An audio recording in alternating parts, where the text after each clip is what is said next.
bunch of old people going out and trying to climb falls and stuff. Well, the nice thing about old folks, they're not quite as impressionable, they know what they're doing already. I was a little worried about that. I could see my grandpa drinking. Yeah. Oh, you do this? Yeah. Well, I like the way, and we have this in Carl too, is he starts out quite feeble, and by the end he's, swinging away and doing some pretty wild stuff, and I think that's a cool thing too. Is, there's some pretty amazing things that old folks can do that we don't really give them credit for. Maybe not swinging across falls and stuff, but... Well, Indiana Jones used to be our old-timer superhero. That's right. That's right. I'm wondering if you are set on sticking with animation, or are you thinking about crossing over into a live action? Myself? Yeah, as a director. Well, Something you thought about, or is it... I have from time to time. And really the way we approach the filmmaking at Pixar is so similar in a lot of ways to live action in terms of really listening for the performance and, even the language that we have about camera and two shots masters. It's all kind of the same thing. Lighting. It really is like, you guys probably don't know this, but the computer is almost like a little dollhouse where you have all the characters and the sets and props and everything, and you can put them anywhere you want and shoot them however you want. So it's really like a physical thing, the same way live action is. For me, there's something pretty cool about the artifice of animation, the fact that it's all fake, which seems like a weird thing to say, but like when I was a kid, I was never really into drawing until I figured out that I could make it move by flipping through a bunch of pages. Then it's like, oh, now I'm into this. The idea of bringing something to the fact that part of your brain goes, I know that's just a sock with ping pong balls, and the other side is like, oh no, Kermit's mad at Miss Piggy. I like that sort of weird thing that I know it's all fake. I know it's a drawing. I know it's computers, but it seems real, just enough for me to believe in it. That's part of the appeal of it for me. So at least for now, I'm going to stick with the animation. How did you come up with the idea of using a Boy Scout for going along with Carl on his adventures? Like, did you think about anything else, or?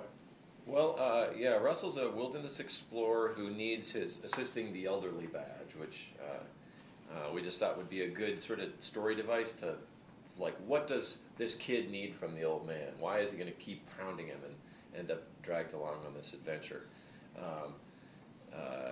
And so that was kind of the way into that. We had other thoughts. In fact, the initial thought was that Carl would fly down to South America, get wrapped up in the dog and the bird, and there was no kid. And, of course, his story is like Rick from Casablanca or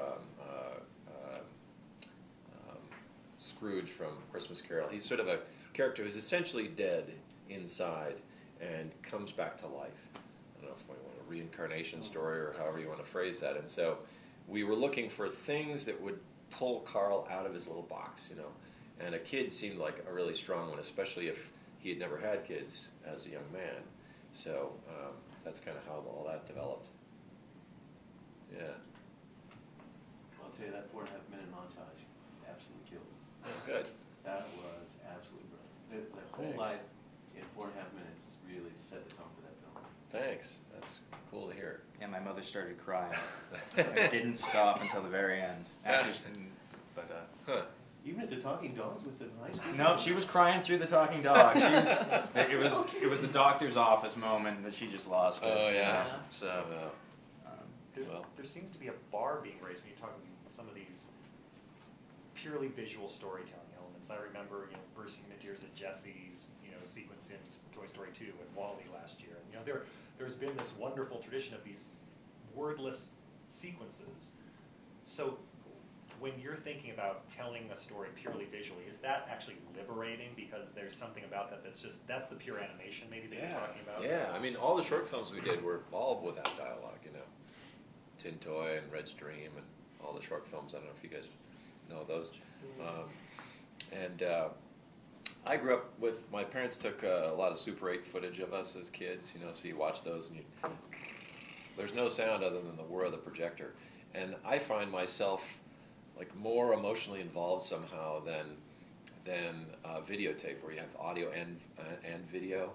There's something really emotional about it, and so that's kind of what I was going on for for this was by taking away the sound, you're kind of allowing the audience to come in, like we talked about, and kind of invest their own thoughts, a little bit like what that does. Or you know, my parents also took audio cassette tapes of us where we had no picture, but it's just the sound. And there again, you're kind of creating a picture in your own head, you know.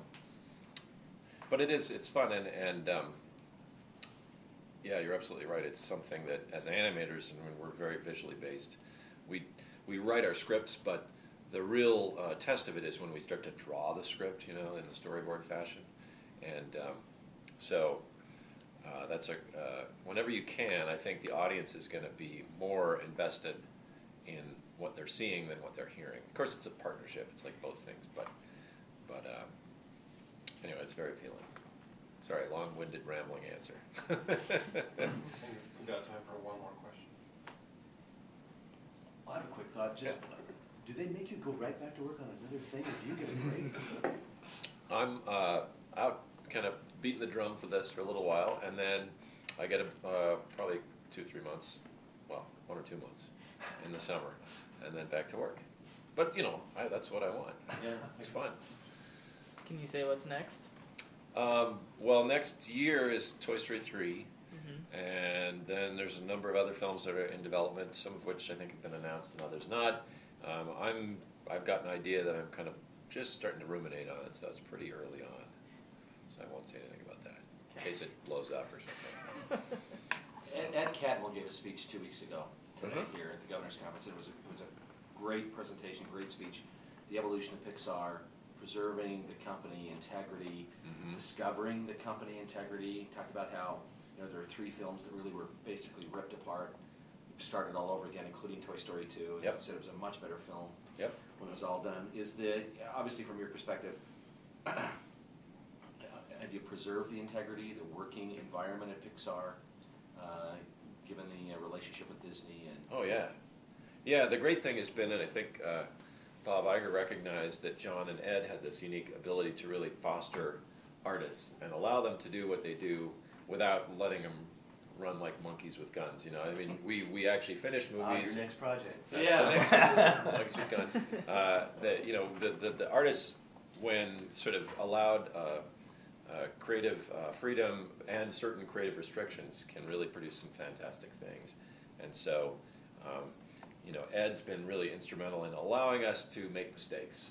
Like he always says, if you don't make mistakes once in a while, then you're not taking enough risks. And that seems really cool, that the head guy at the studio is asking you to keep pushing it, And so far that's worked out really well for us. And I think Bob Iger recognized that the same could be done down at Disney. And so when Pixar was bought by Disney, they wanted us to bring the Pixar culture.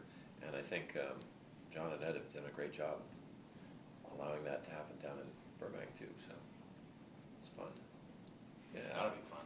Yeah, and yet it's not stayed the same. I mean, if you look at Pixar now versus where it was in Toy Story, it's different, undeniably. But as also Ed talks about, that change is necessary, and you don't want to stay stagnant. Otherwise, you can't stay. It's exactly what he said. You cannot stay. Yeah. Even if you try to, you cannot. Yeah. And it's how you manage that change and evolution that really is the difference. And a lot of companies got off track. Yep. And he cited some good examples. So we got off track. Yep. And then we have to get back on track and stay true to what we know and not do it for the right, do films for the right reasons. Absolutely. And be committed to the process. Yep. Hard to do. Yeah, hard to do. Glad I'm not running the company. Someday. No. How old are you, buddy? I'm 40. Sorry to ask, I know it's a tacky question. Starting to get gray hair and all that.